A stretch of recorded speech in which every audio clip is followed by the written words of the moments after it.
So this 6-year-old cycles towards you with a bicycle, and you know that Hamas is using him essentially as a child soldier, right?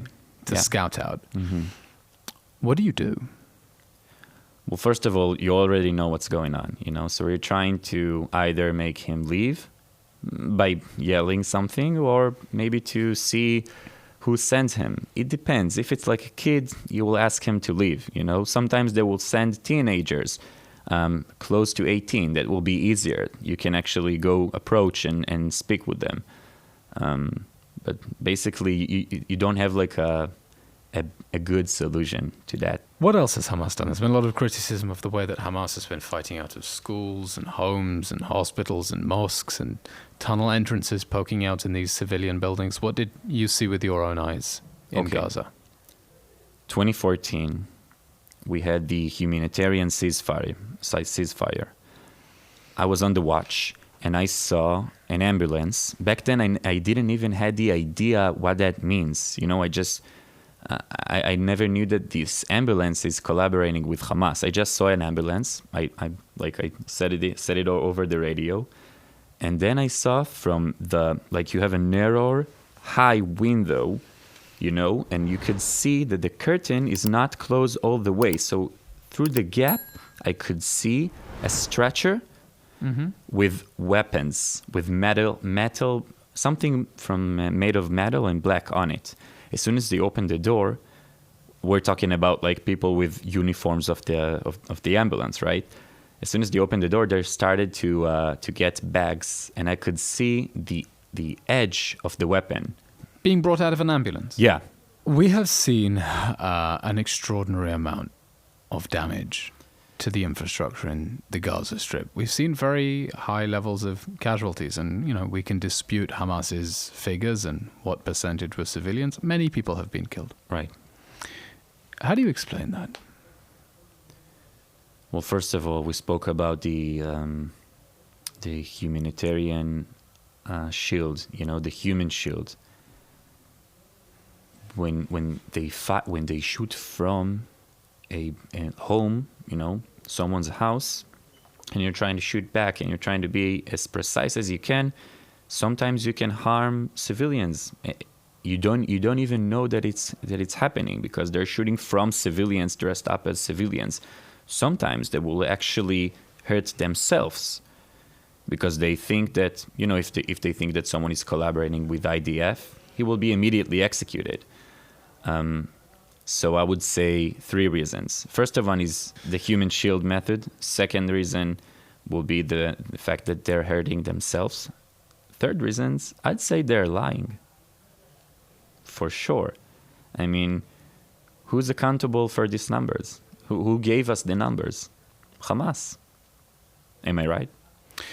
Yes, and I don't believe the Hamas numbers, and they are inflated and they understate the military casualties. In fact, I don't even mention military casualties at all. But yet we have seen extensive damage to infrastructure in Gaza. And that has been one of the allegations against Israel, that it is wantonly destroying infrastructure in Gaza in order to make it uninhabitable. So my question for you as a soldier who's been in there is, how do we explain the rubble? Why is so much of Gaza in ruins? How has Hamas been fighting, and how has Israel been fighting, that has led to this? Because observers from the outside will look and say, well, it doesn't look particularly precise when entire neighborhoods have been reduced to rubble. Mm-hmm. We'll give a mouse some place to hide and it will do it, Most of Gaza is in the control of Hamas by October 7th. So they can get wherever they want with tunnels. I'd say that it's way bigger than Manhattan subway. Would you agree? Oh, yes. Hamas's underground tunnel network, longer than the New York subway. Okay, so I can only say what I assume according to what I saw, but they can get anywhere they want, and they can hide anywhere they want and shoot from any building. If we're doing like the legitimate targets method, meaning that I wear uniforms in Gaza, therefore they can shoot me, or you have a military base in Israel, therefore you can attack it, but not civilians. They're not playing this game. they're not playing any game. They just want to kill us all. And that is why they're hiding in any building. That is why any building can make a threat. So if I understand correctly, as a result of Hamas governing Gaza for 16 years before it launches the October 7th war, Right. building a network of tunnels longer than the New York subway under all of Gaza's civilian infrastructure, and then fighting dirty out of that infrastructure, Yeah. you end up turning a lot of Gaza into a legitimate target because they've built this military infrastructure underneath. And so I'm curious, as a soldier who has a weapon, the power to kill, and you go into war, what are the rules of engagement? When are you allowed to shoot? What constitutes a legitimate target? Take me into the mind of the soldier on the ground. Let's take it easy. Let's go from the easy to the hardest. If you shoot me, I'll shoot you, because you're making Deal. Fair enough. I wouldn't do that. I would never do it to you either. Not even in paintball. So if a terrorist will shoot over, then I'll know he's a terrorist for sure, and I could shoot back. Problem is, what they're doing is they're hiding behind corners of buildings mostly. Okay, they have the sharp edge.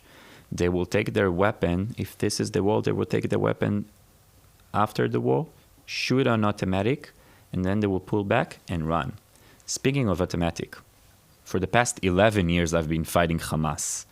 I have never in my entire life shot on automatic, not once. But I've never been shot not on automatic. Hang on. You have an automatic weapon. I do have. Why do you not shoot on automatic? I mean, talk to me like I'm 5 and I know nothing All about... right. Sure. Each bullet has an address, So you need the bullet to get to the specific place that you want it to be. You don't want to shoot on automatic because you might miss. And even if you'll hit the target, you don't want to make more damage that you should. You see, fighting in the IDF could be sucks because it's not about what you want to do. It's about what needs to be done. So even if I'm angry because they murdered eight of my friends on October 7th, and I am very angry about that, and I want to do some things, I would never do what I want to do. I would do what needs to be done. So are those your orders? You're not allowed to shoot on automatic mode? Yeah, the entire IDF soldiers, we're not doing the automatic thing unless you have a special weapon with a special הכשרה, Special training, special operation. The majority of the IDF soldiers were not doing the automatic thing. no matter how angry you are and you want to go Rambo. Talk to me again about legitimate targets. What counts as a legitimate target? When you're allowed to shoot? Okay, if I shoot you, you shoot me back. If there's fire coming from around a building, you're allowed to shoot back at the source of the fire. What else? If they know for sure our intelligence that there is a specific place, let's say a building, a room, you name it, that they have terrorists in there, and they could tell that there are no civilians around. What efforts you make as a soldier in order to prevent harm to civilians? Well, I breathe deeply, because it's very intense to be in the battlefield, day after day, night after night. You have many threats. You have many shooting from around you.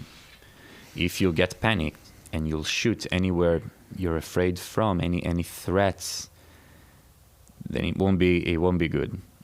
You have to be patient, and you have to basically risk your life because you're holding your ground. You're not shooting whenever you feel in danger. You shoot only when it's necessary. Do you think that those rules are well understood by all Israeli soldiers on the battlefield, when they're allowed to shoot and when they're not? Well, yeah, but we're talking about a lot of people. Sometimes you do have an unfortunate occasion, and it's hard for me as a civilian, as Stav, for me it's hard to judge them. I know a person who lost 2 of his family members, not his siblings, of his cousins, and now he's still fighting in Gaza. it's hard to me to judge his feelings, you know. Hard to judge feelings, but at the same time, we're not a shtetl with a militia. We're a sovereign democratic country with a professional army, and it's important that soldiers understand those standards. If you'll go across the line, they will immediately pull you back and you will get kicked out immediately. We're talking about trying to prevent harm to civilians in a reality in which, as we said, Hamas is rigging the battlefield to try to make it impossible for you to distinguish and to exercise that international That is the word principle. impossible. Right. Yeah. So have you had experiences in which they have set up a trap to deliberately trick you? Yeah. And try to, we've been saying that Hamas not only has a human shield strategy, it has a human sacrifice strategy where it tries to get people killed so it can blame it on you. We look bad on CNN, and it gets pressure on Israel to leave the Hamas rapist regime standing after the war that it started. So in what ways has Hamas tried to play with your mind on the battlefield? Well, all the time, basically. They can make sounds of children. Up until this day, I don't know if those are real sounds or like speaker sounds. But they can, when you're in a building, they can make sounds from a specific room, trick you in order to think that they have children over there, and they're trying to pull you in. You've heard this? Yeah, but back in 2014.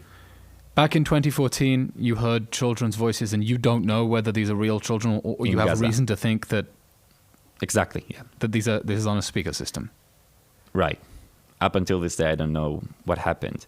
But they will put, how do you say mitan? A bomb. A bomb. They will, An yeah, explosive. they will put explosives. Not only with a black box says bomb. It could be like something flat underneath a carton. It can be inside doors. It could be something that you will lean on, step on, something you'll move. And they can make you think that there is a specific house, that there are no terrorists over there, because they won't get near that, because they know that you think it's safe. And then when you think it's safe, boom.